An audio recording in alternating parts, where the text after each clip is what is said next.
Di sudut kota yang bising, ada seorang gadis penjual cilok yang dengan berani pasang badan membela seorang penjual asongan lusuh yang sedang dicaci maki tanpa ampun. Ia memberikan perlindungan tanpa syarat, tanpa pernah menyangka bahwa di balik kotak asongan dan wajah tertunduk itu tersembunyi sosok lelaki hebat, seorang bos kaya raya yang kelak akan menggenggam tangannya menuju pelaminan. Apa yang sebenarnya dilihat oleh mata hati gadis itu? Saat semua orang justru memilih untuk memalingkan wajah dan menghina, bersiaplah. Cerita ini akan membuatmu menahan nafas, bahkan menangis terharu. Ayo, simak ceritanya sampai selesai. Langit Jakarta sore itu seakan runtuh, menumpahkan segala keluh kesah yang tertahan di dada awan. Butiran air yang turun bukan lagi sekadar gerimis yang menyapa lembut, melainkan hujan deras yang menghantam aspal dengan kemarahan yang membabi buta. Angin kencang bertiup, membawa hawa dingin yang menusuk hingga ke sumsum tulang. Di sudut sebuah trotoar yang mulai tergenang air keruh, Lila berdiri menggigil. Gadis itu merapatkan jaket tipisnya yang warnanya sudah memudar termakan usia. Kerudung coklat mudanya basah di bagian tepi, menempel di pipinya yang pucat, namun tetap memancarkan cahaya keteduhan yang murni.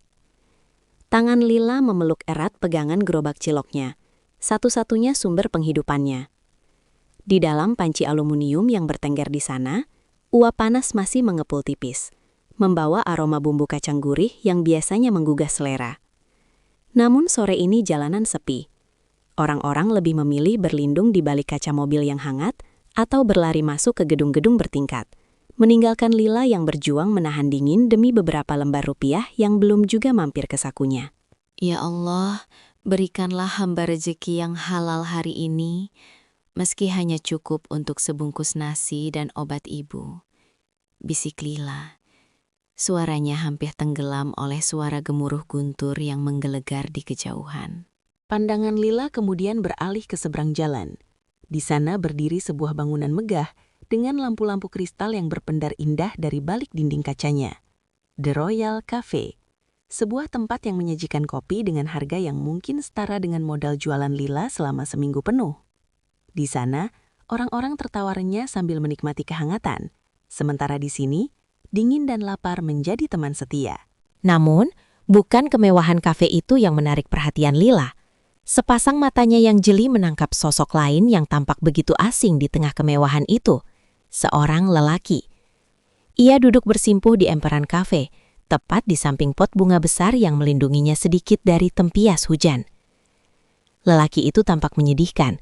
Kemeja kotak-kotak yang ia kenakan terlihat kusam dan kedodoran. Di sampingnya tergeletak sebuah kotak asongan kayu berisi beberapa bungkus tisu, permen, dan masker yang mulai basah. Lelaki itu adalah Adrian. Di balik penampilan lusuhnya, ia adalah seorang pemimpin perusahaan besar yang sedang sengaja menyamar. Saat ini, ia benar-benar merasakan bagaimana rasanya menjadi debu di mata dunia. Ia tidak sedang berakting sedih. Kesedihan itu datang begitu saja merayapi hatinya ketika ia menyadari betapa dinginnya tatapan orang-orang padanya saat ia tidak mengenakan setelan jas mahalnya. Ia melihat orang-orang yang biasanya membungkuk hormat padanya, kini melengos jijik seolah ia adalah penyakit yang harus dihindari. Tiba-tiba, pintu kaca kafe terbuka lebar. Seorang petugas keamanan bertubuh tegap melangkah keluar dengan wajah garang. Ia menghampiri Adrian dan tanpa banyak bicara, petugas itu menendang ujung kotak asongan Adrian hingga isinya berhamburan ke genangan air. "Hei, bangun kamu!" bentak petugas itu. "Kamu pikir ini panti sosial? Ini tempat elit. Lihat penampilanmu itu. Bikin sakit mata tamu-tamu kami. Pergi sana." Adrian tersentak kaget. Ia mendongak, menatap petugas itu dengan tatapan lelah. "Ada apa, Pak? Saya cuma numpang berteduh sebentar. Hujan masih deras sekali," ucap Adrian pelan. Suaranya serak, membeku karena hawa dingin yang menusuk. Berteduh. Jangan banyak alasan. Nanti bos saya marah kalau lihat ada gembel di depan pintu masuk. Pergi sana." Petugas itu menarik lengan Adrian dan menyeretnya kasar keluar ke trotoar yang basah kuyup. Adrian yang sedang mendalami perannya sebagai orang lemah tidak melawan. Ia membiarkan dirinya didorong hingga terjerembab ke genangan air kotor. Di seberang jalan, Hati Lila mencelos. Ada rasa sesak yang tiba-tiba memenuhi rongga dadanya menyaksikan pemandangan itu. Air matanya menetes bersatu dengan air hujan. Ia tahu betul rasanya diperlakukan seperti sampah. Ia tahu betul rasanya diusir dan dipandang sebelah mata, hanya karena pakaian yang dikenakan tidak bermerek.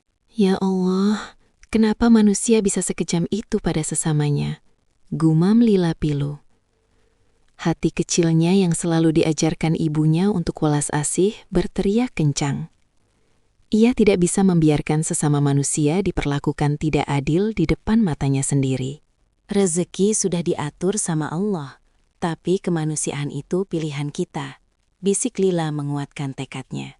Dengan napas yang sedikit memburu, Lila mengambil tas plastik besar, membungkus gerobak dagangannya dengan rapi agar tidak rusak.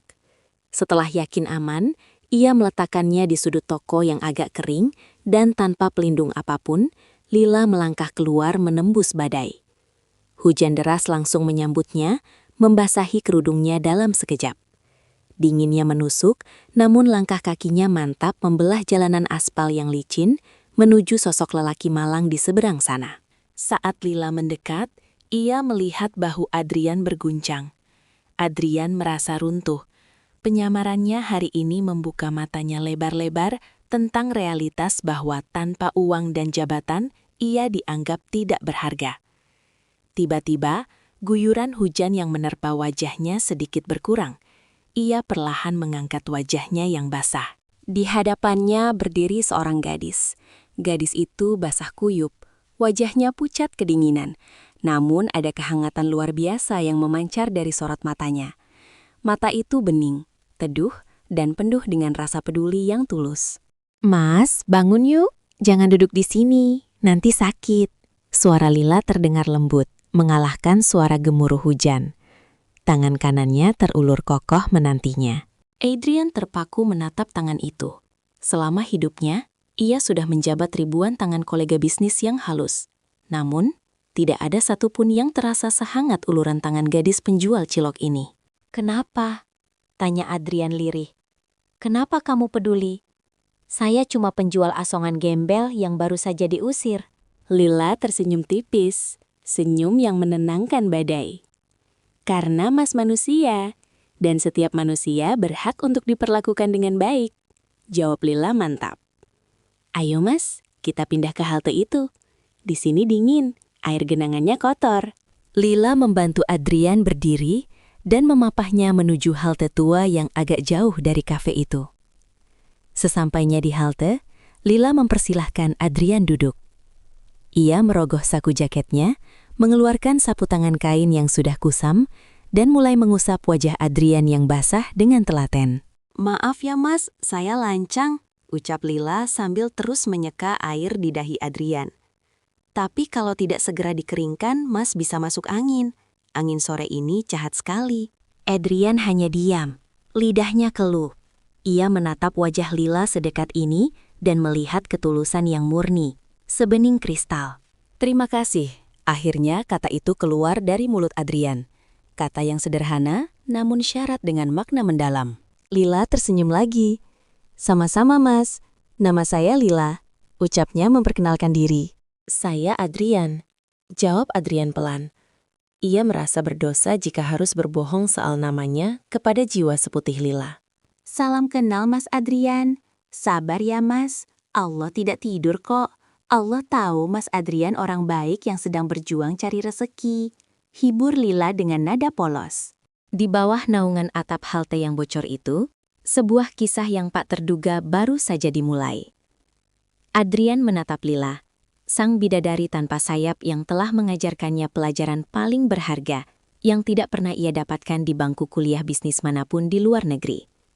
Pelajaran tentang memanusiakan manusia. Hujan masih setia membasuh Jakarta dengan rintik yang kini mulai mengecil, menyisakan suara ritmis yang membentur atap seng halte tua yang berkarat. Di bawah naungan atap yang bocor di beberapa titik itu, Lila dan Adrian duduk bersisian di atas bangku besi yang dingin. Hawa lembab merayap naik, membuat napas mereka berubah menjadi uap tipis setiap kali mereka berbicara. Halte itu tampak kusam, dipenuhi coretan cat semprot yang sudah memudar dan tempelan poster iklan yang terkoyak. Namun bagi Adrian, tempat ini terasa lebih jujur daripada lobi perusahaannya yang berlapis marmer Italia. Di sini tidak ada protokol, tidak ada kepura-puraan. Hanya ada bau aspal basah dan suara napas seorang gadis yang baru saja mempertaruhkan keselamatannya demi membela orang asing. Lila masih sibuk memeras ujung kerudungnya yang basah kuyup. Wajahnya yang pucat tersapu cahaya lampu jalanan yang mulai menyala satu persatu, memberikan rona jingga yang samar pada pipinya. Meski tubuhnya sendiri menggigil hebat hingga bahunya bergetar, ia justru lebih khawatir pada kondisi kotak asongan Adrian yang hancur berantakan. "Maaf ya Mas Adrian, barang dagangannya jadi rusak semua gara-gara tadi," ucap Lila dengan nada menyesal, seolah-olah dialah yang menendang kotak itu. Matanya menatap sedih pada beberapa bungkus tisu yang kini berubah menjadi gumpalan kertas basah tak berguna. Adrian menoleh, menatap kotak kayu di samping kakinya, lalu kembali menatap Lila. "Tisu bisa diganti, Lila, tapi keberanianmu tadi itu sesuatu yang tidak ada harganya," jawab Adrian pelan. Suaranya masih sedikit gemetar, bukan hanya karena dingin, tapi karena ada sesuatu yang mulai mencair di dalam hatinya yang selama ini membeku oleh logika bisnis. Tiba-tiba, suara nyaring terdengar dari arah perut Adrian. Suara keroncongan yang jujur memprotes rasa lapar yang diabaikan sang pemilik sejak siang tadi karena sibuk dengan sandiwara penyamarannya. Adrian segera menunduk, wajahnya memerah karena malu. Sebagai seorang CEO yang biasa menyantap hidangan fine dining, situasi ini sungguh di luar kendalinya. Lila terkekeh pelan, tawanya terdengar renyah, seperti suara lonceng kecil yang memecah kesunyian halte. "Wah, naga di perut Mas Adrian sudah bangun ya? Kasian, dia pasti kedinginan dan lapar." Lila segera beranjak, berjalan menuju sudut halte tempat ia meletakkan gerobak ciloknya yang tadi sempat ia titipkan sejenak. Dengan cekatan, ia membuka tutup panci aluminium besar itu. Seketika, uap putih mengepul hebat membawa aroma gurih dari daging sapi dan bumbu rempah yang meresap sempurna. Bau bumbu kacang yang kental, pedas, dan sedikit manis meruap ke udara, membuat air liur siapapun akan menetes di sore yang dingin ini. "Mas, makan ini ya, masih hangat," ucap Lila sambil menyodorkan sebuah plastik bening berisi bulatan-bulatan cilok yang mengkilap, lengkap dengan siraman bumbu kacang dan sedikit kecap manis. Adrian menatap plastik itu dengan ragu. "Tapi Lila, ini daganganmu. Kalau aku makan, kamu rugi. Kamu sendiri pasti belum makan, kan?" Lila justru tersenyum lebih lebar. Kerutan tulus muncul di sudut matanya. Ia kembali meraih satu plastik lagi, mengisinya dengan porsi yang lebih sedikit untuk dirinya sendiri. Rezeki itu bukan matematika, Mas. Kalau kita punya satu porsi dan dibagi dua, bukan berarti nilainya berkurang jadi setengah. Di mata Allah, berkahnya yang justru bertambah berkali-kali lipat. Lila menarik paksa tangan Adrian dan meletakkan plastik hangat itu di telapak tangan pria itu. "Ibu saya selalu bilang, memberi saat kita berlebihan itu biasa, tapi berbagi saat kita sendiri sedang kekurangan, disitulah letak kemanusiaan yang sesungguhnya. Ayo dimakan, Mas, jangan ditolak rezeki dari Allah ini." Adrian akhirnya menyerah. Dengan tangan yang masih sedikit gemetar, ia menggunakan tusukan bambu kecil untuk mengambil satu butir cilok. Saat makanan sederhana itu masuk ke mulutnya, Adrian tertegun. Rasa hangat menyebar di lidahnya. Tekstur cilok yang kenyal bertemu dengan bumbu kacang yang kaya rasa. Anehnya, rasa ini jauh lebih mewah daripada wagyu termahal yang pernah ia makan di Paris. Ada bumbu rahasia yang ia rasakan. Ketulusan. "Enak sekali, Lila," gumam Adrian tulus. Air mata hampir saja menetes dari sudut matanya, tersamarkan oleh sisa tetesan hujan di wajahnya. "Terima kasih. Terima kasih karena masih ada orang seperti kamu di kota sekeras ini." Lila duduk kembali di samping Adrian, menikmati ciloknya sendiri dengan lahap. "Jakarta tidak sejahat itu, Mas. Kota ini cuma lelah. Banyak orang yang jadi galak karena mereka lupa cara bersyukur. Mereka terlalu sibuk melihat ke atas, melihat orang-orang di mobil mewah itu, sampai mereka lupa melihat ke bawah, melihat masih banyak orang yang lebih susah, tapi tetap bisa tersenyum. Adrian mendengarkan setiap kata yang keluar dari bibir Lila dengan saksama. Kata-kata gadis ini seperti tamparan lembut yang membangunkan jiwanya. Selama ini, ia hidup di puncak Menara Gading, hanya memikirkan grafik penjualan dan angka keuntungan. Ia lupa bahwa di bawah kakinya ada jutaan jiwa yang bertahan hidup dengan integritas yang jauh lebih besar daripada para pemegang saham perusahaannya. Lila, kamu tidak ingin hidup yang lebih baik? Maksudku, tidakkah kamu merasa lelah berjualan di jalanan seperti ini? Tanya Adrian, ingin menggali lebih dalam isi hati gadis itu. Lila menatap ke depan, menembus tirai gerimis. Siapa yang tidak ingin hidup enak, Mas? Saya juga bermimpi punya toko roti yang wangi, punya rumah yang tidak bocor buat ibu. Tapi saya tidak ingin menukar harga diri saya untuk itu. Saya bangga dengan cilok ini. Meskipun kecil, ini halal. Ini yang membuat saya berani berdiri tegak di depan siapapun, termasuk petugas keamanan tadi. Hening sejenak di antara mereka. Hanya ada suara kunyahan pelan dan desis angin malam. Di bawah naungan halte itu, jarak antara seorang jutawan dan penjual cilok mendadak lenyap. Mereka hanya dua manusia yang sedang mencari kehangatan di tengah badai. Mas Adrian sendiri, kenapa jadi penjual asongan? Tanya Lila tiba-tiba, menoleh dengan mata beningnya yang penuh rasa ingin tahu. Adrian terdiam. Ia belum siap membongkar jati dirinya. Saya hanya sedang mencari jawaban, Lila. Jawaban tentang arti hidup yang sebenarnya. Dan sepertinya, sore ini saya baru saja mendapatkan pelajarannya darimu. Lila tertawa kecil, menganggap Adrian hanya sedang berfilsafat. Mas ini bahasanya tinggi sekali, seperti orang sekolahan saja. Hujan kini telah benar-benar berhenti. Langit Jakarta mulai menampakkan warna ungu tua, dan suara klakson kendaraan kembali meramaikan suasana. Lila berdiri, merapikan gerobaknya. Sudah reda, Mas. Saya harus lanjut keliling. Kalau tidak habis, besok bumbunya basi. Mas Adrian juga pulang ya. Rendam kaki pakai air hangat supaya tidak meriang. Adrian ikut berdiri, merasa berat harus berpisah. Lila, boleh aku minta satu hal? Apa itu, Mas? Jangan pernah berubah. Tetaplah menjadi Lila yang berani dan tulus. Lila tersenyum manis. Senyum yang akan terus menghantui ingatan Adrian selama berhari-hari ke depan. Insya Allah, Mas. Semangat ya jualan asongannya. Sampai ketemu lagi. Lila mendorong gerobaknya menjauh. Sosok mungilnya perlahan hilang di balik keramaian trotoar. Adrian berdiri mematung, masih memegang plastik cilok yang sudah kosong. Ia merogoh saku celana lusuhnya, mengeluarkan ponsel pintar model terbaru yang sengaja ia matikan sejak pagi. Saat layar menyala, puluhan notifikasi panggilan tak terjawab dari sekretaris dan dewan direksi muncul. Namun Adrian mengabaikan semuanya. Ia hanya mengetik satu pesan singkat kepada asisten pribadinya. Dimas, cari informasi tentang gadis penjual cilok yang biasa mangkal di sekitar Jalan Tunjungan. Namanya Lila. Kerjakan dengan rahasia. Aku ingin tahu segalanya tentang dia. Adrian menoleh ke arah halte yang kini kosong. Di sana, ia meninggalkan kepingan hatinya yang lama dan membawa pulang sebuah janji baru. Kisah ini baru saja dimulai, dan ia tidak akan membiarkan bidadari pelindungnya itu menghilang begitu saja. Adrian kembali ke dunianya yang megah, namun hatinya tertinggal di trotoar basah itu.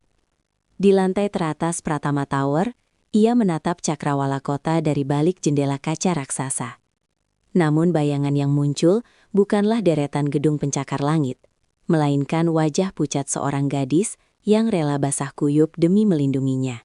Matahari pagi menyengat kaca-kaca gedung perkantoran, memantulkan kemilau yang menyilaukan mata. Di dalam ruang kerjanya yang luas dan dingin karena hembusan AC, Adrian duduk termenung. Di hadapannya, secangkir kopi espresso premium mengepulkan aroma mahal. Namun lidahnya justru merindukan rasa saus kacang yang pedas dan hangat dari plastik cilok semalam. Ia menatap setelan jas abu-abu gelap yang kini melekat sempurna di tubuhnya. Pakaian ini adalah lambang kekuasaannya, baju zirah yang membuatnya disegani sekaligus ditakuti. Namun setelah kejadian sore itu, Adrian merasa jas ini terasa begitu berat dan sesak. Ia merasa seperti sedang mengenakan topeng yang sangat tebal. Tak tak tak. Pintu jati itu terbuka. Dimas, asisten pribadi sekaligus tangan kanan Adrian, masuk dengan langkah sigap. Wajahnya tampak sedikit bingung, memegang sebuah tablet yang berisi laporan-laporan perusahaan. "Selamat pagi, Pak Adrian. Anda memanggil saya tadi malam terkait informasi mengenai seorang pedagang kaki lima?" Tanya Dimas hati-hati. Ia sudah bekerja dengan Adrian selama bertahun-tahun. Namun ini pertama kalinya sang CEO memintanya mencari seseorang dari kalangan bawah dengan nada yang begitu mendesak. Adrian mengangguk, matanya tajam, namun ada kerisauan yang tak bisa disembunyikan. "Iya, Dimas. Namanya Lila. Dia berjualan cilok di sekitar Jalan Tunjungan, tepatnya di depan The Royal Cafe. Aku ingin kau mencarinya. Pastikan dia baik-baik saja." Dimas mencatat perintah itu, meski keningnya berkerut. "Hanya itu, Pak? Tidak ada nama belakang atau alamat?" Hanya itu. Tapi percayalah, kau tidak akan salah mengenalinya. Dia punya sorot mata yang paling tulus yang pernah kau lihat di kota ini. Jawab Adrian pelan, membuat Dimas terdiam 1000 bahasa. Sore harinya, Adrian tidak bisa lagi menahan rasa penasarannya.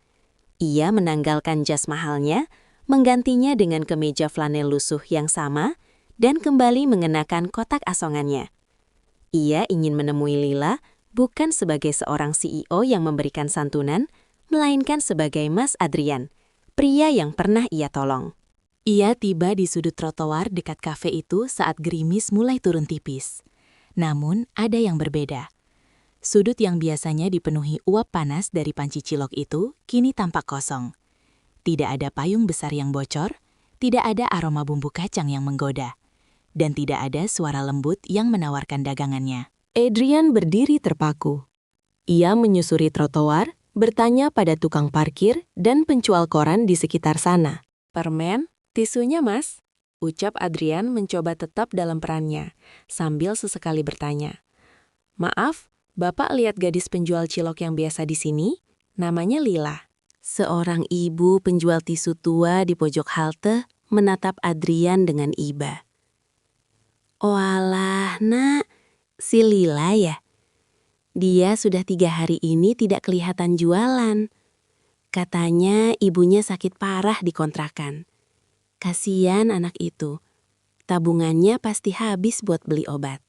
Jantung Adrian seolah berhenti berdetak sesaat. Sakit parah? Kontrakan? Ia membayangkan Lila yang mungil itu harus memikul beban sendirian di tengah kota yang tidak kenal belas kasihan ini. "Ibu tahu di mana alamatnya?" tanya Adrian mendesak. Si ibu menggeleng.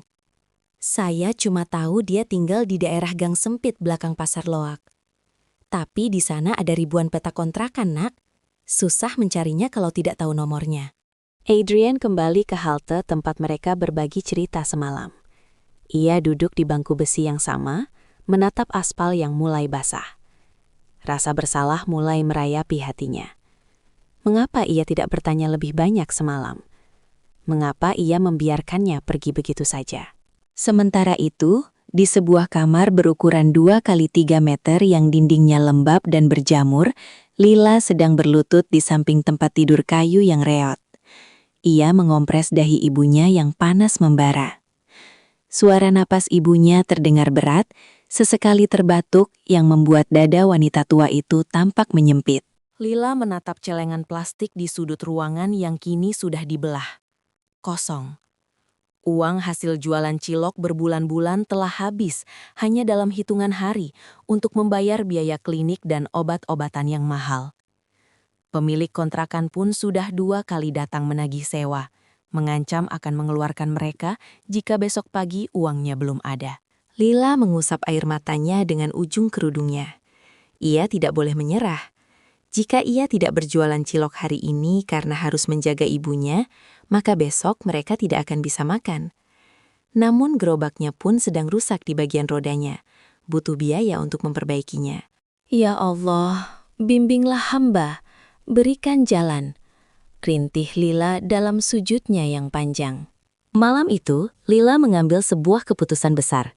Ia melihat sebuah pengumuman di koran bekas yang membungkus obat ibunya. Sebuah lowongan sebagai tenaga kebersihan harian, cleaning service, di sebuah gedung perkantoran besar, Pratama Tower. Gaji hariannya cukup besar untuk menutupi biaya makan dan sisa obat ibunya jika ia mau bekerja lembur. Lila tidak tahu bahwa gedung itu adalah milik pria yang ia selamatkan di halte. Ia hanya tahu ia harus bertahan hidup. Ia tidak peduli jika harus membersihkan toilet atau memungut sampah orang lain, asalkan itu halal dan bisa menyelamatkan ibunya. Di sisi lain kota, Adrian kembali ke rumah mewahnya dengan perasaan hampa. Ia memanggil Dimas melalui telepon. Dimas, kerahkan lebih banyak orang. Aku ingin alamat pastinya besok pagi. Dan satu lagi, siapkan tim medis terbaik yang kita miliki. Jika kita menemukannya, aku ingin ibunya segera dipindahkan ke rumah sakit pusat. Baik, Pak. Tapi bagaimana jika dia menolak? Dia tampak seperti gadis yang punya harga diri tinggi, ujar Dimas ragu. Adrian menatap pantulan dirinya di cermin. Maka aku akan menemukan cara untuk membantunya tanpa membuatnya merasa rendah. Dia adalah perisaiku, Dimas. Sekarang giliran aku yang menjadi pelindungnya. Adrian tidak tahu bahwa takdir sedang bermain-main. Besok pagi, gadis yang ia cari dengan segala kekuasaannya justru akan masuk ke dalam gedung miliknya. Bukan sebagai tamu terhormat, melainkan sebagai sosok yang paling tak terlihat. Seorang pembersih lantai yang membawa luka di hatinya. Fajar baru saja menyingsing di Cakrawala, Jakarta. Namun, udara sudah terasa berat oleh polusi dan sisa-sisa kelembapan hujan semalam. Lila berdiri di depan sebuah gerbang raksasa yang terbuat dari baja dan kaca. Di atasnya, huruf-huruf logam bertuliskan Pratama Tower berkilau angkuh tertimpa cahaya matahari pagi. Bagi orang lain, gedung ini adalah simbol kesuksesan. Namun bagi Lila, gedung ini tampak seperti raksasa yang siap menelannya bulat-bulat. Lila meremas tali tas kainnya yang sudah mulai lepas jahitannya. Ia mengenakan baju terbaik yang ia miliki, sebuah kemeja putih yang sudah agak menguning, dan celana kain hitam yang warnanya sudah pudar. Di dalam tasnya, terselip sebuah kartu identitas sementara yang ia dapatkan setelah melalui proses rekrutmen singkat sebagai tenaga harian lepas. Ingat Lila, ini demi ibu. Hanya sebulan, sampai biaya pengobatan ibu lunas. Bisiknya pada diri sendiri, mencoba mengusir rasa gemetar yang merayap di lututnya. Ia melangkah masuk melalui pintu belakang, jalur yang dikhususkan bagi para pekerja kasar dan pengantar barang. Di sana, ia disambut oleh bau pembersih lantai yang menyengat dan suara bentakan dari seorang wanita paruh baya berseragam abu-abu ketat dengan papan nama bertuliskan Bu Ratna. Kamu orang baru? Namanya siapa?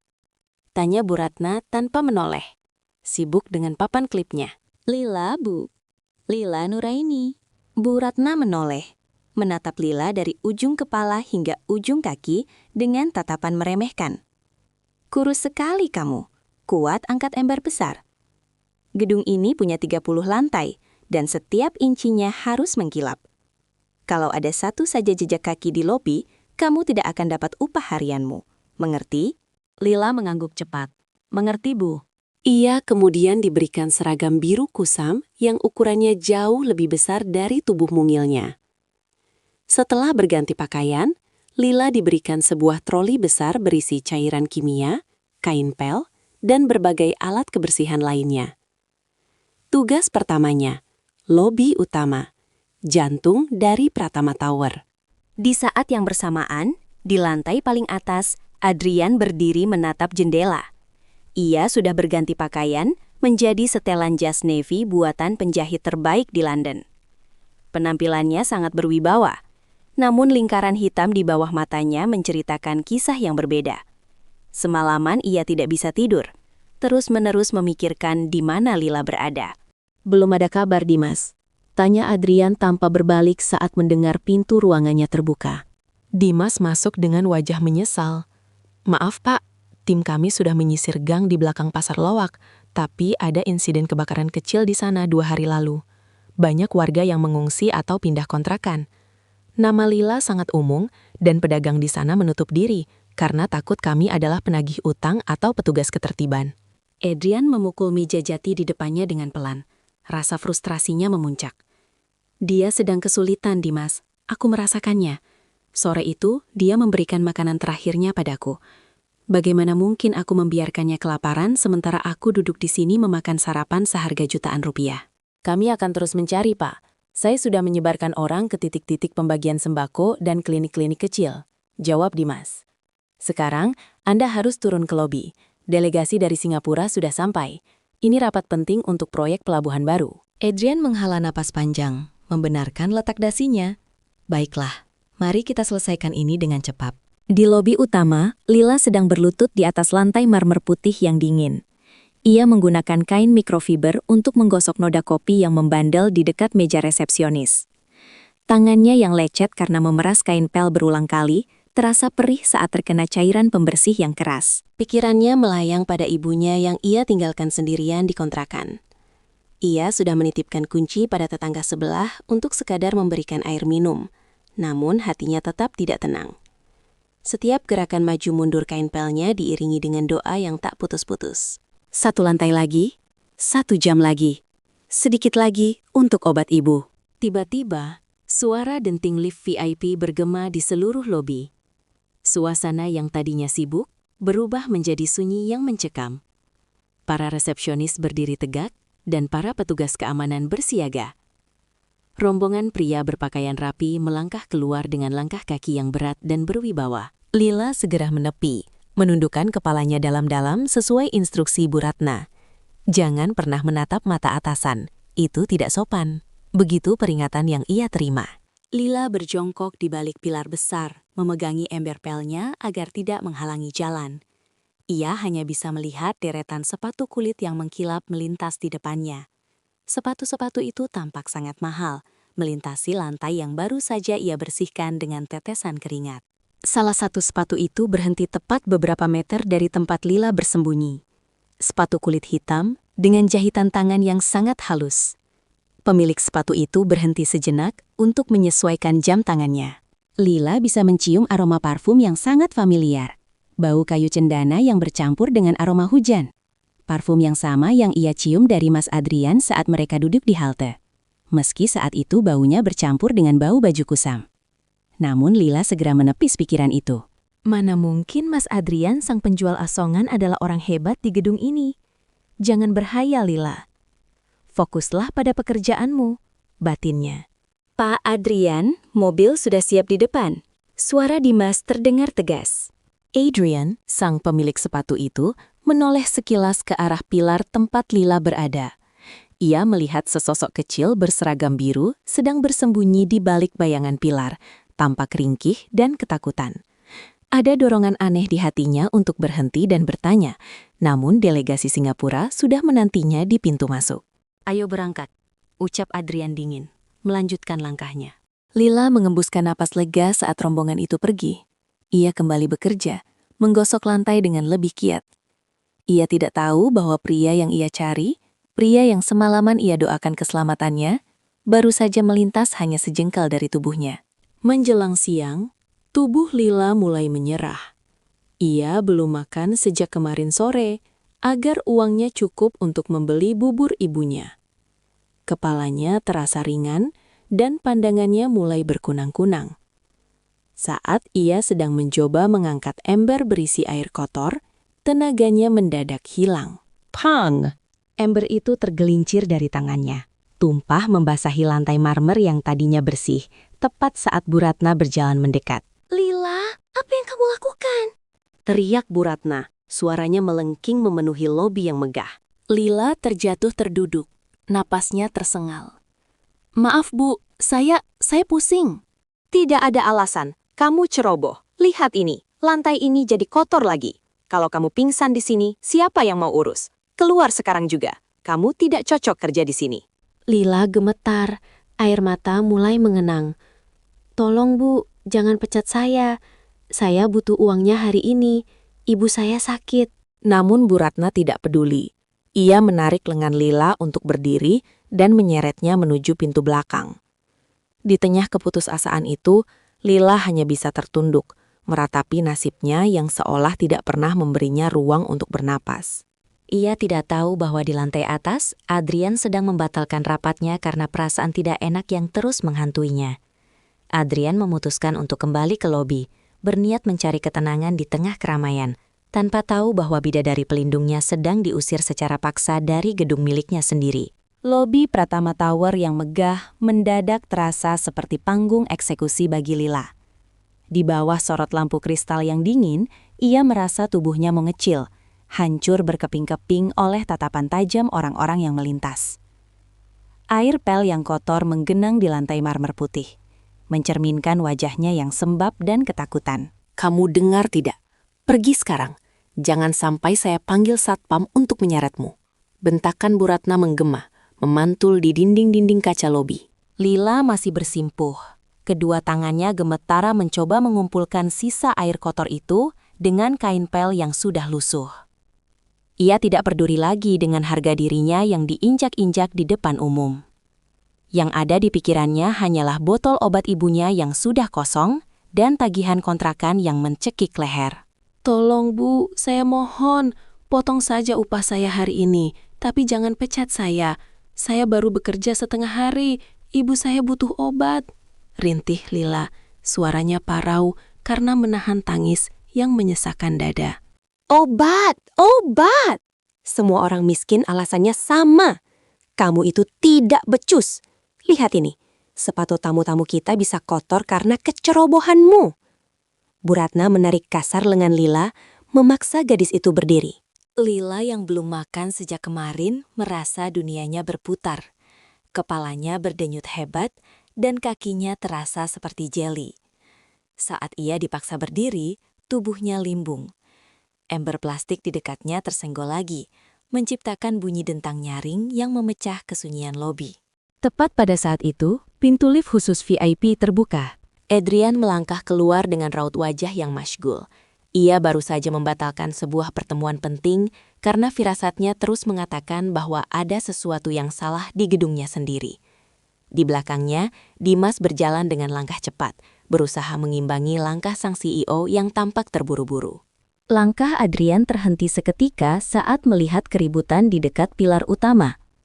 Ia melihat seorang pengawas sedang membentak seorang petugas kebersihan yang tampak sangat rapuh. "Ada apa ini?" Suara Adrian menggelegar, rendah namun penuh otoritas.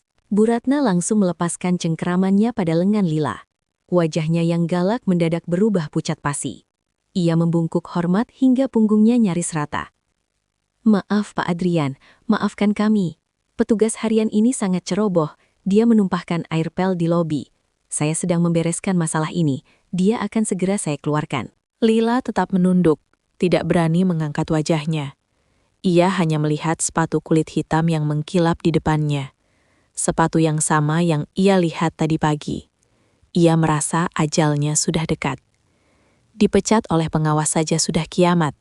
Apalagi jika pemilik gedung ini sendiri yang turun tangan. "Angkat wajahmu," perintah Adrian pelan. Lila menggeleng kecil.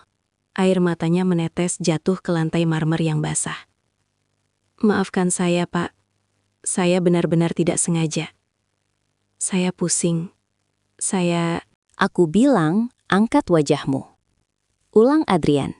Kali ini dengan nada yang aneh. Ada getaran yang tidak bisa dijelaskan dalam suaranya. Dengan perlahan dan penuh ketakutan, Lila mengangkat wajahnya. Rambutnya sedikit berantakan keluar dari kerudungnya. Wajahnya pucat pasi dengan jejak air mata yang mengering di pipi tirusnya. Matanya yang bening dan teduh kini dipenuhi oleh ketakutan yang mendalam. Dunia seolah berhenti berputar bagi Adrian. Jantungnya berdegup sangat kencang, menghantam rongga dadanya hingga ia sulit bernapas. Gadis itu. Gadis penjual cilok yang mempertaruhkan nyawanya di bawah hujan. Gadis yang membagi rotinya saat ia sendiri kelaparan. Gadis yang selama seminggu ini ia cari hingga ke ujung kota. Kini ia ada di sini.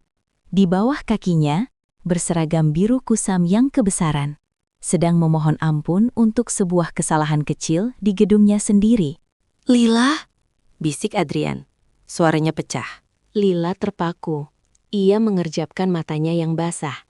Suara itu, nada itu. Ia menatap pria di depannya dengan lebih saksama. Jas mewah, dasi sutra, aura kekuasaan, semuanya sangat jauh dari bayangannya tentang pria di halte.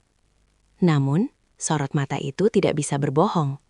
Mata tajam namun hangat itu adalah milik pria yang sama. Mas, Adrian. Suara Lila nyaris tak terdengar, seolah ia sedang menyebutkan nama dalam mimpi. Seluruh orang di lobi, Bu Ratna, para resepsionis, hingga petugas keamanan terbelalak kaget. Mereka saling berpandangan dengan wajah bingung. Seorang cleaning service rendahan baru saja memanggil CEO mereka dengan sebutan Mas. Bu Ratna yang ketakutan langsung menyela. Lancang sekali kamu. Beraninya memanggil Pak Adrian seperti itu. Pak, maafkan dia. Sepertinya dia sudah gila karena ketakutan. Diam! Bentak Adrian tanpa menoleh pada Bu Ratna.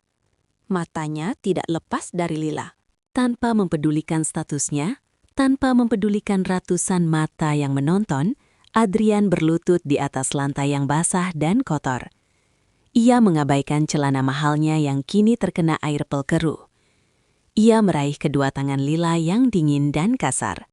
Lila, ini benar-benar kamu? Adrian bertanya dengan nada yang begitu lembut, kontras dengan bentakannya tadi. Kenapa kamu ada di sini? Kenapa kamu bekerja seperti ini? Lila masih dalam keadaan syok. Air matanya kembali mengalir deras. Ibu sakit, Mas. Saya butuh uang. Saya tidak tahu kalau ini gedung Mas. Gedung Bapak. Jangan panggil aku Bapak, potong Adrian cepat. Ia menatap telapak tangan Lila yang lecet-lecet. Amarah meledak di dadanya, bukan kepada Lila, melainkan kepada dirinya sendiri yang membiarkan hal ini terjadi di wilayah kekuasaannya. Adrian berdiri, namun ia tidak melepaskan tangan Lila. Ia menarik gadis itu untuk berdiri bersamanya. Ia menoleh ke arah Bu Ratna yang kini menggigil ketakutan. Siapa namamu? Tanya Adrian dingin. Ratna? Bu Ratna, mulai detik ini, Anda dibebas tugaskan. Dimas, urus pesangonnya, dan pastikan dia tidak bekerja di bagian manajemen manapun di gedung ini lagi. Ucap Adrian tanpa emosi.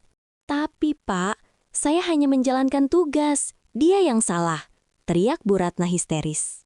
Adrian menatapnya dengan tatapan yang bisa membekukan darah. Kesalahan dia adalah menjatuhkan ember. Kesalahan Anda adalah tidak memiliki nurani. Di gedung ini, saya tidak butuh robot yang hanya tahu cara membersihkan lantai. Saya butuh manusia yang tahu cara memanusiakan sesamanya. Adrian kemudian beralih pada Lila. Ia melepas jas mahalnya dan menyampirkannya ke bahu Lila yang kecil untuk menutupi seragam birunya yang kotor. Ayo Lila, kita ke atas. Kita harus mengobati tanganmu, dan kamu harus bercerita semuanya padaku. Ajak Adrian. Tapi pekerjaan saya. Lila menunjuk kain pelnya dengan ragu. Pekerjaanmu selesai di sini, Lila. Mulai hari ini, tugasmu hanyalah satu. Membiarkan aku membalas semua kebaikanmu. Ucap Adrian mantap. Adrian memapah Lila menuju lift VIP, meninggalkan lobi yang kini dipenuhi oleh bisik-bisik dan rasa tidak percaya. Dimas yang berdiri di belakang hanya bisa tersenyum tipis. Ia tahu, mulai hari ini, sejarah baru akan tertulis di Pratama Tower. Di dalam lift yang bergerak naik, Lila bersandar di dinding kaca, menatap pantulan dirinya yang mengenakan jas mahal Adrian. Ia merasa seperti sedang berada di dunia lain. Sementara Adrian berdiri di sampingnya, menjaganya seolah-olah Lila adalah permata paling rapuh di dunia. Mas, kenapa Mas tidak bilang kalau Mas adalah orang hebat? Tanya Lila lirih.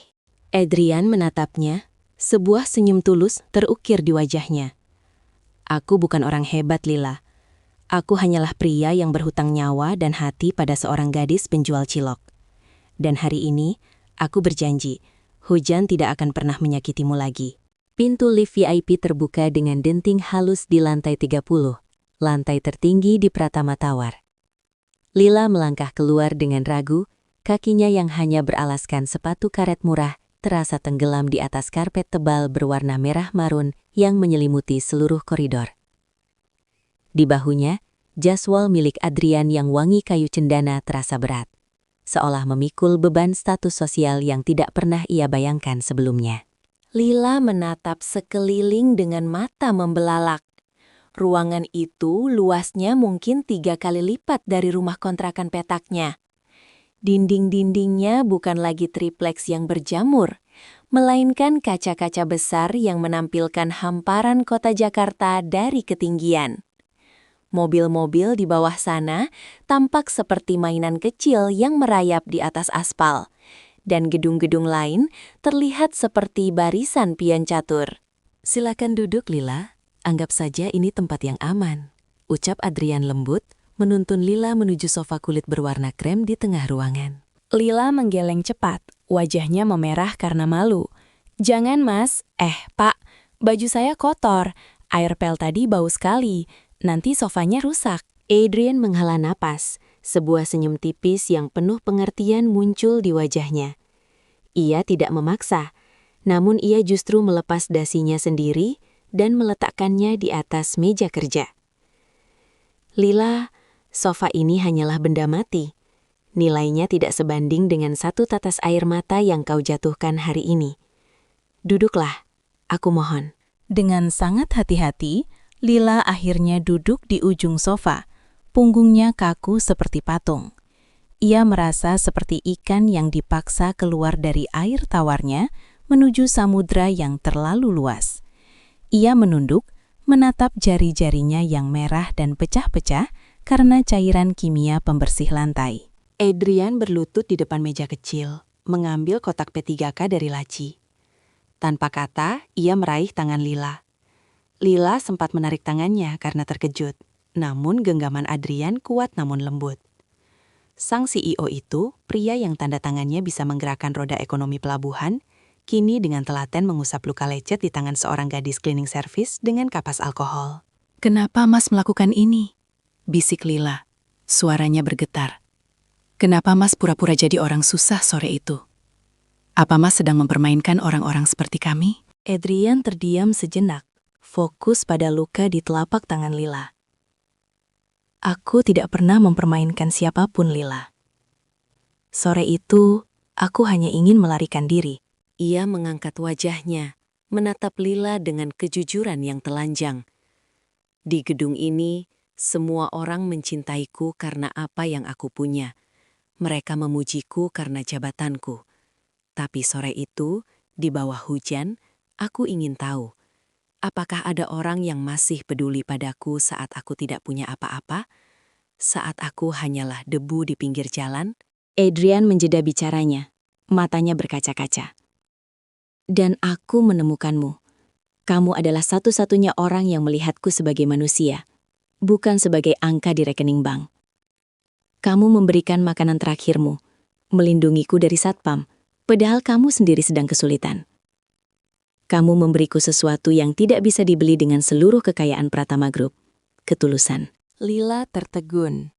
Ia melihat sosok Adrian yang gagah ini, namun di matanya tetap terpancar kesepian yang sama dengan pria di halte Tempo Hari. Ternyata, berada di puncak Menara Gading tidak menjamin seseorang merasa penuh. "Tapi kita beda dunia, Mas," lirih Lila.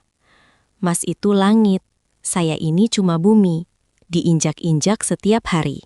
"Lila, dengarkan aku." Adrian condong ke depan. "Jangan pernah merasa rendah.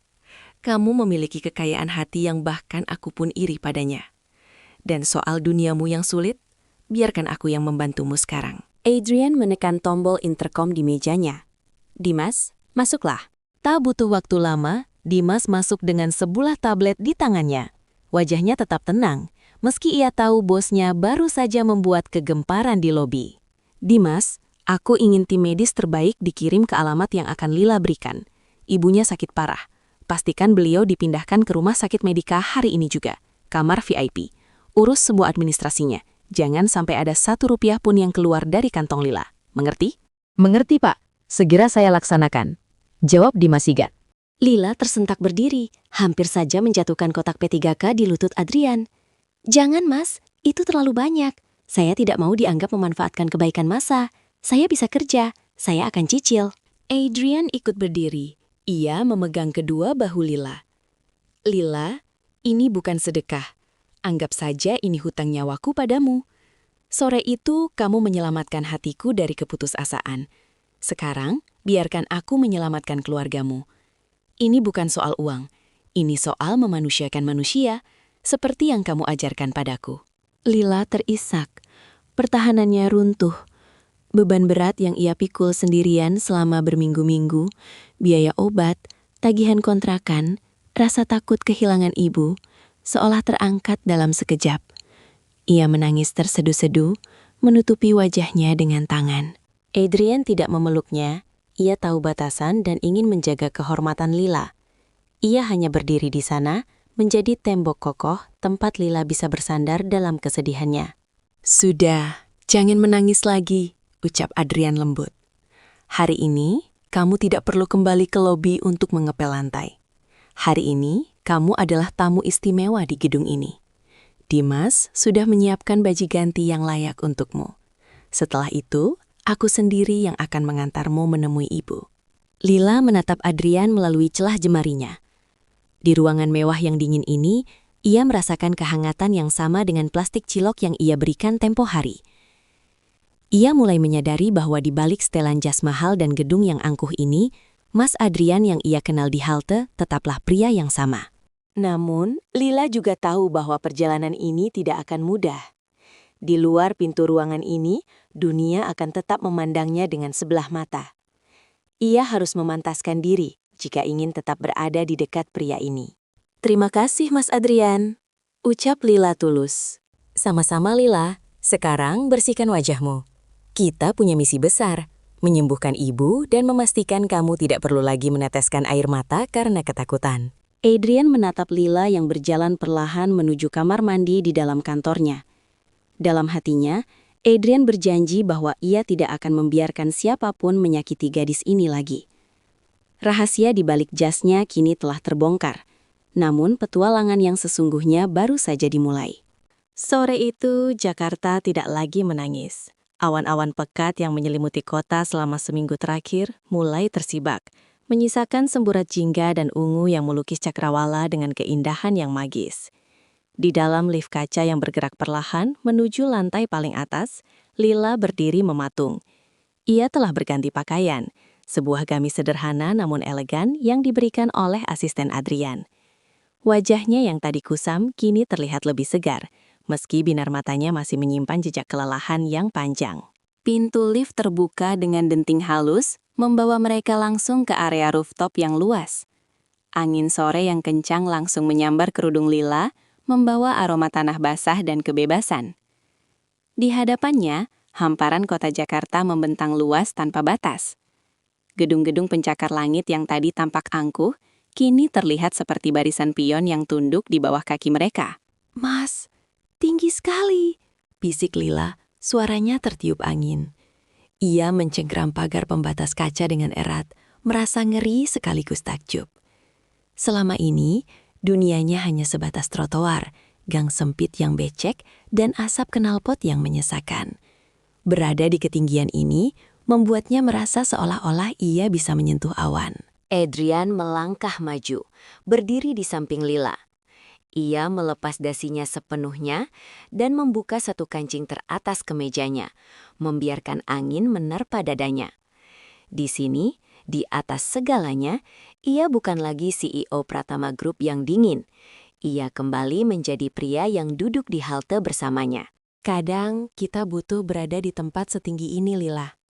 Bukan untuk menyombongkan diri, tapi untuk menyadari betapa kecilnya masalah yang selama ini kita anggap raksasa. Ucap Adrian. Matanya menatap lurus ke ufuk barat, tempat matahari perlahan mulai tenggelam. Lila menoleh, menatap profil samping Adrian yang diterangi cahaya keemasan. Tapi, bagi orang seperti saya, masalah itu nyata, Mas. Masalah itu bukan angka yang bisa dihapus di atas kertas. Masalah itu adalah rasa lapar, biaya obat, dan ancaman diusir dari kontrakan. Berada di sini, rasanya seperti sedang bermimpi, dan saya takut. Saat saya bangun nanti, saya tetaplah Lila si penjual cilok yang tidak punya apa-apa. Adrian memutar tubuhnya, menatap Lila dengan intensitas yang membuat napas gadis itu tertahan. Kamu bilang tadi di bawah, aku adalah langit dan kamu adalah bumi. Kamu merasa kita terlalu jauh untuk bersatu, bukan? Lila menunduk, menatap ujung sepatunya. Memang begitu kenyataannya, Mas. Orang-orang di gedung ini melihat saya seperti debu. Jika saya berada di samping Mas, dunia akan menertawakan Mas. Mereka akan bilang Mas kehilangan akal karena mendekati gadis jalanan. Adrian tersenyum tipis, sebuah senyum yang penuh dengan ketenangan yang menyayat hati. Ia menunjuk ke arah gumpalan awan mendung yang masih tersisa di kejauhan. Lila, lihat awan itu. Semua orang tahu bahwa langit itu tinggi dan bumi itu rendah. Mereka terpisah jarak jutaan mil. Namun, tahukah kamu bagaimana cara langit menunjukkan cintanya pada bumi? Leila diam, menunggu jawaban. Lewat hujan, lanjut Adrian lembut. Hujan adalah cara langit merendah untuk memeluk bumi. Langit menjatuhkan dirinya sendiri, melepaskan keangkuhannya di ketinggian, hanya agar ia bisa menyentuh tanah, membasahi akar pohon, dan memberikan kehidupan. Tanpa bumi, hujan dari langit akan sia-sia, dan tanpa langit, bumi akan kering kerontang. Adrian melangkah lebih dekat, namun tetap menjaga jarak yang sopan. Aku mungkin memiliki segalanya secara materi, Lila. Tapi jiwaku kering. Aku hidup dalam kepalsuan hingga aku bertemu denganmu. Kamu adalah bidadari yang dikirim Tuhan untuk mengingatkanku cara menjadi manusia. Jadi, jangan pernah bilang kamu tidak pantas. Justru akulah yang harus belajar banyak darimu, agar aku bisa tetap membumi. Air mata kembali menggenang di mata Lila. Kalimat Adrian bukan sekadar rayuan gombal pria kaya, melainkan sebuah pengakuan jujur dari jiwa yang juga sedang terluka. Ia mulai memahami bahwa kekayaan materi yang dimiliki Adrian hanyalah sebuah zirah yang seringkali justru memenjarakan pemiliknya. Lalu, apa yang akan kita lakukan sekarang, Mas? Tanya Lila lirih. Pertama, kita pastikan ibu sembuh total. Dimas baru saja mengirim pesan. Beliau sudah berada di ambulans menuju rumah sakit terbaik. Setelah itu, aku tidak akan memaksamu untuk langsung mencintaiku atau tinggal di gedung ini. Aku ingin kamu tetap menjadi Lila yang mandiri. Adrian menatap matahari yang kini tinggal separuh di cakrawala. Aku ingin membantumu mewujudkan mimpimu, Lila. Kamu pernah bilang ingin punya toko roti yang wangi, kan? Aku akan meminjamkan modal, bukan memberinya secara cuma-cuma. Karena aku tahu kamu punya harga diri yang tinggi. Kamu akan mengelolanya, membuktikan pada dunia bahwa gadis penjual cilok bisa menjadi pengusaha yang hebat. Lila tertegun. Adrian tidak ingin menjadikannya peliharaan yang dimanjakan dengan kemewahan, melainkan ingin membantunya berdiri di atas kakinya sendiri dengan martabat yang lebih tinggi. Mas sangat baik. Isak Lila. Aku hanya sedang melakukan investasi, Lila. Investasi untuk masa depanku sendiri. Karena aku ingin saat aku menggandeng tanganmu nanti menuju pelaminan, kamu berdiri di sampingku dengan kepala tegak. Bukan karena uangku, tapi karena keberhasilanmu sendiri. Adrian mengulurkan tangannya, bukan untuk menyentuh, melainkan seolah-olah ingin menangkap cahaya senja di antara mereka. Janji padaku, Lila, jangan pernah menyerah pada keadaan. Biarkan aku menjadi perisaimu, tapi kamulah yang akan memegang pedang untuk menentukan takdirmu sendiri. Lila menghapus air matanya dan mengangguk mantap. Di bawah langit senja yang menjadi saksi, ia merasakan sebuah kekuatan baru yang mengalir di nadinya. Ia bukan lagi Lila yang ketakutan. Ia adalah Lila yang baru saja dijanjikan cinta oleh sang langit.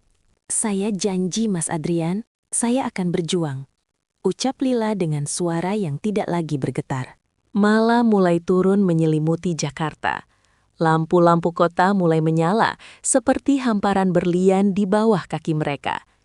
Di atas rooftop itu, dua hati yang berbeda kasta telah menemukan jembatan mereka. Jembatan itu bernama ketulusan. Dan seperti hujan yang membasahi bumi, cinta Adrian mulai meresap ke dalam hati Lila, menjanjikan kehidupan yang lebih hijau setelah badai yang panjang. 6 bulan berlalu sejak senja di atap gedung itu mengubah segalanya. Jakarta masih tetap bising dan penuh sesak, namun bagi Lila, udara kota ini kini terasa lebih ringan untuk dihirup. Ia tidak lagi harus berdiri di trotoar yang becek sambil mengaduk bumbu kacang di bawah ancaman satpam. Namun ia juga tidak memilih untuk sekadar menjadi boneka pajangan di samping kemegahan Adrian. Sebuah ruko kecil di sudut kawasan Tebet kini berubah menjadi tempat yang hangat dan harum. Papan namanya sederhana namun artistik, terbuat dari kayu jati dengan tulisan timbul, Dapur Hati Ibu. Di dalamnya aroma mentega, vanila, dan kayu manis menari-nari di udara, menggantikan aroma keringat dan debu yang dulu menjadi kawan akrab Lila. Lila berdiri di balik meja konter, mengenakan apron coklat bersih dengan rambut yang tertutup hijab rapi.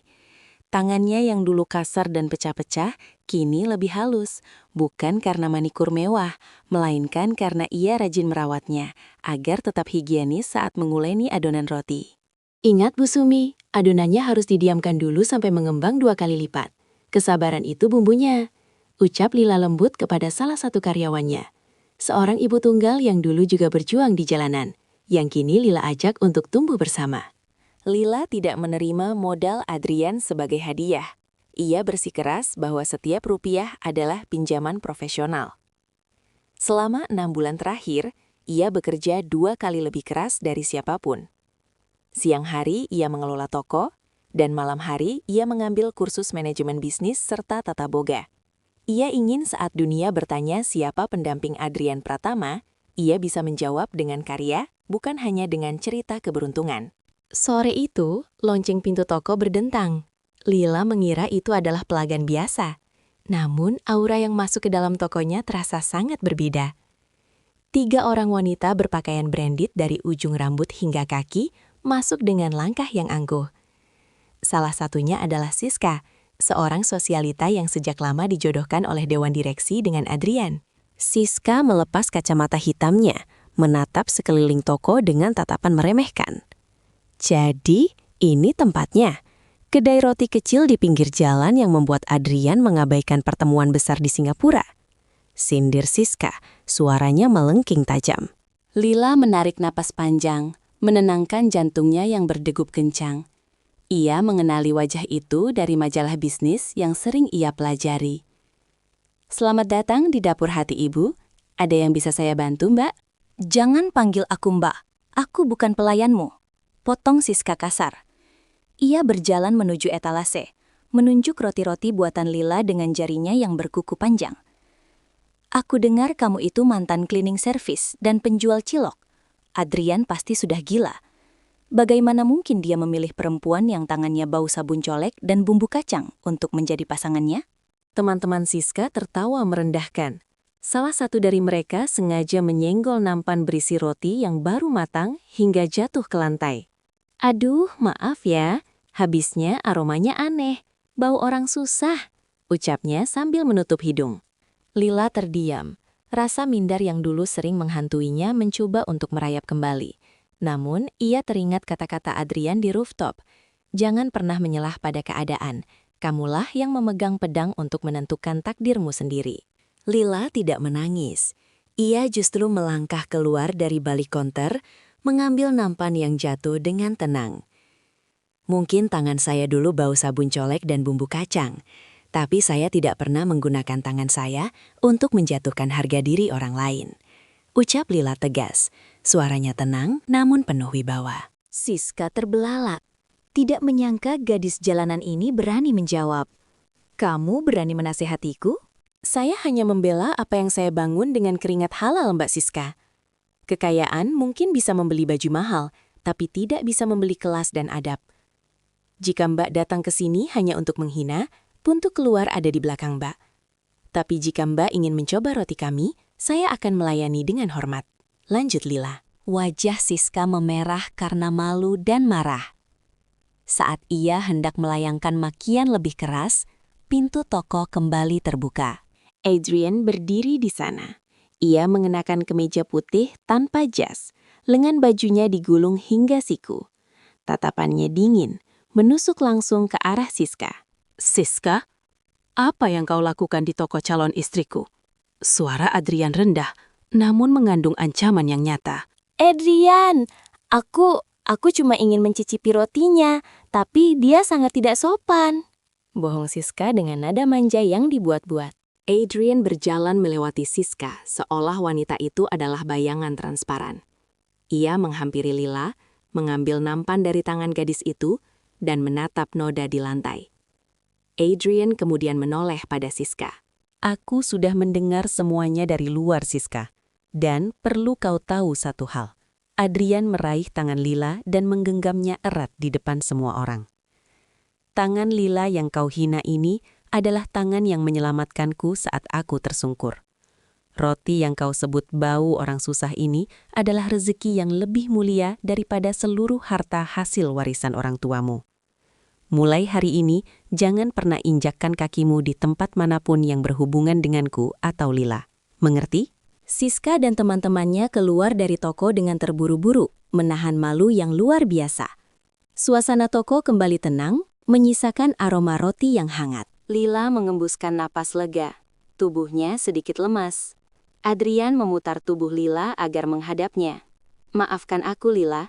Aku tidak menyangka mereka akan datang kemari. Lila tersenyum. Kali ini senyumnya jauh lebih kuat. Tidak apa-apa, Mas. Justru aku berterima kasih. Kejadian tadi membuatku sadar bahwa aku bukan lagi Lila yang dulu, hanya bisa menunduk saat dibentak. Aku sudah belajar berdiri di atas kakiku sendiri.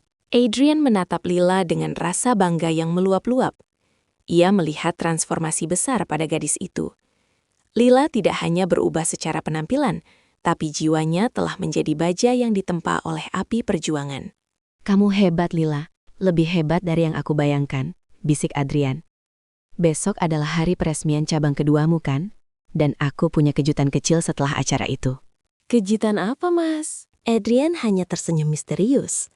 Sesuatu yang berhubungan dengan sebuah halte tua, sebuah plastik cilok, dan sebuah janji yang ingin aku tepati selamanya.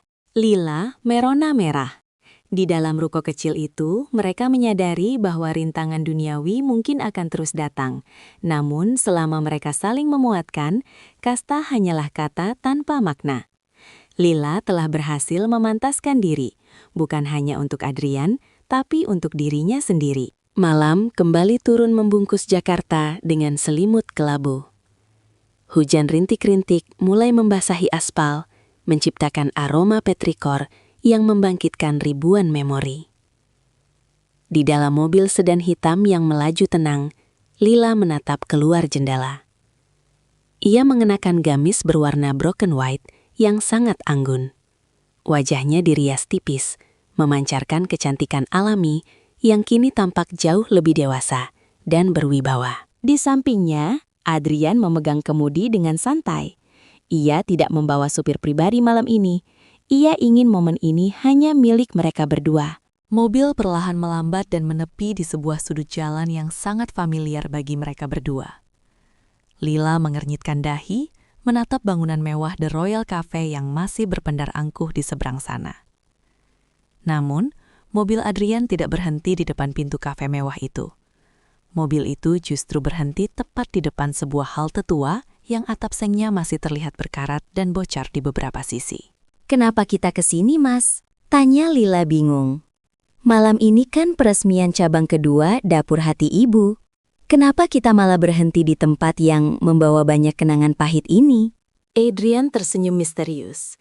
Ia turun dari mobil, membuka pintu untuk Lila, dan memayungi gadis itu dengan payung hitam besar yang kokoh. Sangat berbeda dengan payung bocor yang dulu Lila gunakan untuk melindunginya. Tempat ini mungkin pahit bagi dunia, Lila. Tapi bagiku, ini adalah tempat paling suci di Jakarta. Disinilah tempat di mana aku pertama kali menemukan kehidupan yang sesungguhnya.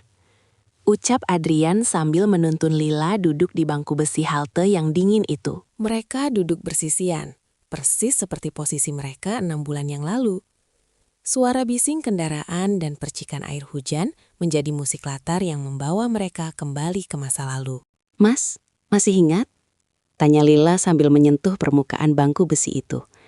Dulu, Mas duduk di sini, menggigil dengan kotak asongan yang hancur. Saya memberikan cilok bumbu kacang. Dan aku memakannya seolah itu adalah hidangan paling mewah di dunia. Potong Adrian dengan tawa kecil. Lil, malam ini aku ingin menunjukkan sesuatu padamu. Adrian merogoh tas kerjanya dan mengeluarkan sebuah map kulit berwarna coklat gelap. Di sampulnya tertulis sebuah judul yang sangat formal.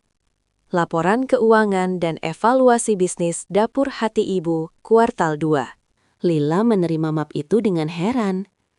Mas, ini malam peresmian. Kenapa Mas malah memberikan laporan keuangan sekarang? Aku sudah mempelajarinya tadi pagi, Mas. Keuntungan kita cukup untuk mencicil pinjaman modal bulan depan. Buka saja halaman terakhirnya, Lila. Ada satu data yang sepertinya terlewat olehmu, pinta Adrian dengan mata yang berbinar penuh arti. Lila membuka map itu perlahan. Ia melewati lembaran berisi grafik pertumbuhan toko, daftar aset, dan neraca saldo. Hingga akhirnya ia sampai pada halaman terakhir. Namun, halaman itu tidak berisi angka-angka digital atau tabel akuntansi. Halaman itu berisi sebuah surat yang ditulis dengan tulisan tangan yang sangat rapi dan gagah. Tulisan tangan Adrian. Lila membacanya dengan suara lirih yang bergetar. Surat di balik laporan keuangan. Kepada Lila Nuraini. Dalam laporan ini, dunia mungkin melihat asetmu berupa mesin roti, bahan baku, dan saldo di bank. Namun di mataku, aset terbesarmu yang paling berharga tidak pernah bisa dihitung dengan angka. Aset itu adalah ketulusan. Nilainya tak terhingga, karena diberikan saat kau sendiri tak punya apa-apa. Keberanian. Liquid asset. Mengalir deras saat kau menjadi perisaiku di bawah hujan. Kasih sayang. Fixed asset. Yang tak pernah luntur meski badai kasta mencoba merobohkannya. Lila, neraca hidupku selama ini selalu timpang. Aku punya terlalu banyak angka, tapi nol dalam hal rasa. Aku punya banyak koneksi, tapi kosong dalam hal janji. Aku ingin melakukan sebuah penggabungan perusahaan atau merger yang paling permanen dalam sejarah hidupku. Tangan Lila mulai gemetar hebat. Air mata mulai menggenang di pelupuk matanya saat ia membaca baris terakhir surat itu. Aku tidak ingin menjadi atasanmu, dan aku tidak ingin menjadi investor di toko rotimu. Aku ingin menjadi makmum bagi ketaatanmu, dan menjadi imam bagi masa depanmu. Maukah kau menutup laporan kesendirianku, dan membuka buku baru bersamaku sebagai istriku? Lila menutup map itu dengan isakan pelan. Ia menoleh ke arah Adrian, dan di sana, di bawah remang lampu halte yang berkedip, Adrian sudah berlutut di atas aspal yang basah. Pria itu tidak lagi memegang map, melainkan sebuah kotak beludru merah kecil yang berisi sebuah cincin emas putih dengan mata berlian yang sederhana namun sangat berkilau. Lila, suara Adrian terdengar sangat dalam dan tulus. Di halte ini dulu kamu memberiku harapan. Malam ini, di halte yang sama, aku memohon padamu, berikanlah aku kehormatan untuk menjagamu dan Ibu Sumi seumur hidupku. Menikahlah denganku, bukan karena aku Adrian Pratama si pengusaha, tapi karena aku Adrian, pria yang jatuh cinta pada kebaikan hatimu. Hening sejenak. Jakarta seolah menahan napas. Suara gerimis yang jatuh di atap halte terasa seperti tepuk tangan malaikat yang menyaksikan kesucian momen itu. Lila menghapus air matanya. Ia menatap wajah Adrian, pria yang telah membuktikan bahwa cinta sejati bukanlah tentang siapa yang lebih tinggi atau siapa yang lebih rendah, melainkan tentang siapa yang mau saling memeluk saat badai datang. Mas Adrian, suara Lila parau namun penuh keyakinan. Saya ini bumi, Mas. Banyak kurangnya, banyak cacatnya. Dan aku adalah hujan, Lila. Aku merendah hanya untuk bisa memelukmu selamanya. Jawab Adrian dengan senyum yang sangat manis. Lila mengangguk pelan. Sebuah senyum merekah di bibirnya yang gemetar. Iya, Mas. Dengan izin Allah, saya menerima pinangan Mas Adrian. Adrian mengembuskan napas lega yang luar biasa. Ia menyematkan cincin itu ke jari manis Lila. Cincin itu pas sekali, seolah memang diciptakan hanya untuk tangan mungil yang pernah berlumur air pel dan bumbu kacang itu. Adrian berdiri dan menggenggam tangan Lila erat. Terima kasih Lila. Terima kasih sudah memilihku di antara jutaan pria yang jauh lebih baik dariku. Mas adalah pria terbaik yang dikirim Tuhan untukku di saat aku sedang menyerah. Balas Lila. Mereka berdiri bersisian di halte itu, menatap hujan yang kini terasa jauh lebih indah dari biasanya. Map laporan keuangan itu tetap berada di pelukan Lila, sebuah bukti bahwa di balik angka-angka dunia yang dingin, tersimpan surat cinta yang paling hangat dalam sejarah hidup mereka. Malam itu, peresmian cabang kedua toko roti Lila bukan lagi sekadar acara bisnis. Itu adalah pesta perayaan bagi kemenangan ketulusan atas keangkuhan. Takdir telah menuliskan akhirnya di halte tua itu, sebuah akhir yang sebenarnya adalah awal dari perjalanan panjang menuju surga bersama. Hari ini, langit Jakarta tidak lagi muram. Matahari pagi bersinar dengan keemasan yang lembut, seolah ikut merayakan janji suci yang akan diucapkan.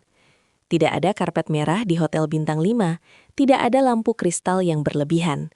Sesuai permintaan Lila, pernikahan mereka digelar di sebuah masjid tua yang tenang, tempat yang dulu sering menjadi saksi bisu Lila berteduh dan mengadu nasib saat dagangan ciloknya sepi. Masjid itu dihias dengan sangat sederhana namun elegan. Bunga melati putih menebarkan aroma surgawi yang menenangkan jiwa. Tidak ada barisan pejabat atau pengusaha kelas atas yang mendominasi kursi tamu.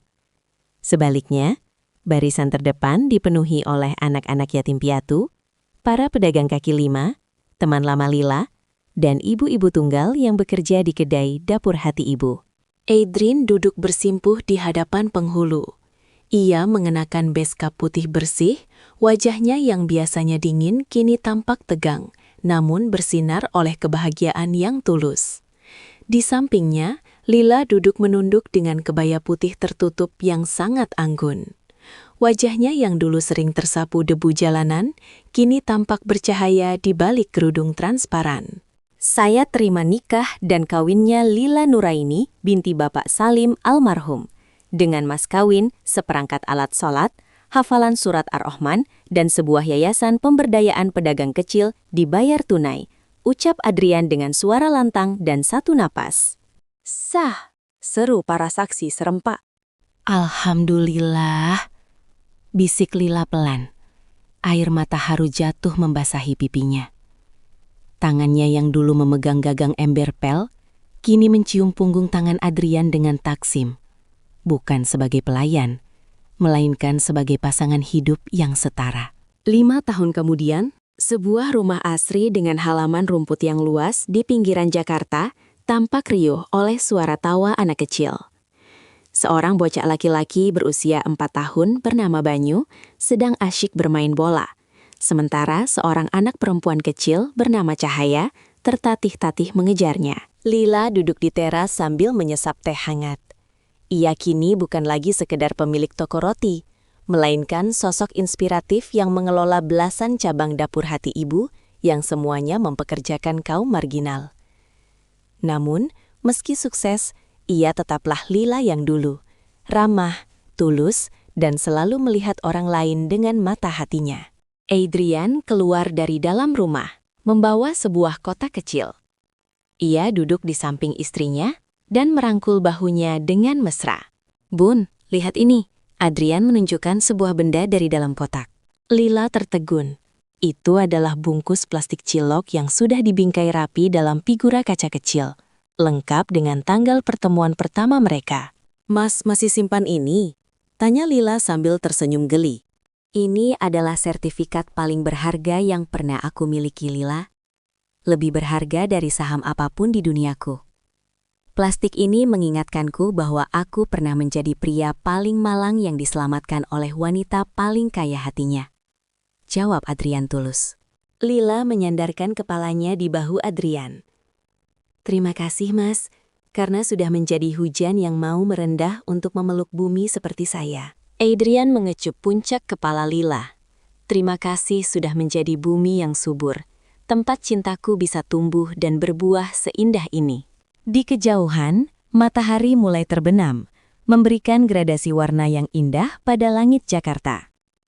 Mereka menyadari bahwa kisah ini bukanlah tentang seorang pria kaya yang menolong gadis miskin, melainkan tentang dua jiwa yang saling menemukan kebenaran di balik topeng duniawi. Kisah mereka membuktikan bahwa dimanapun kita berdiri, entah di lobi marmer gedung pencakar langit, atau di halte tua yang bocor, harga diri dan ketulusan adalah satu-satunya mata uang yang akan selalu laku di hadapan Tuhan dan cinta sejati. Tamat. Sahabat, kisah Lila dan Adrian mengajarkan kita bahwa dunia mungkin bisa melihat kasta, tapi hati hanya mengenal ketulusan. Hujan tidak pernah memilih di mana ia jatuh. Begitu juga cinta sejati yang tidak pernah memandang dari mana kita berasal. Jika kisah ini menyentuh hatimu, jangan biarkan berhenti di sini. Tekan tombol like sebagai bentuk apresiasi bagi mereka yang berjuang dengan jujur di luar sana. Menurutmu, apa yang paling penting dalam sebuah hubungan? Kekayaan atau ketulusan? Tulis pendapatmu di kolom komentar, saya sangat ingin membacanya. Jangan lupa subscribe dan nyalakan lonceng notifikasi, agar kamu tidak ketinggalan kisah-kisah inspiratif selanjutnya yang akan menggetarkan jiwa. Ingatlah, tetaplah menjadi orang baik, karena rezeki mungkin tertukar, tapi kebaikan tidak akan pernah salah alamat. Sampai jumpa di kisah selanjutnya.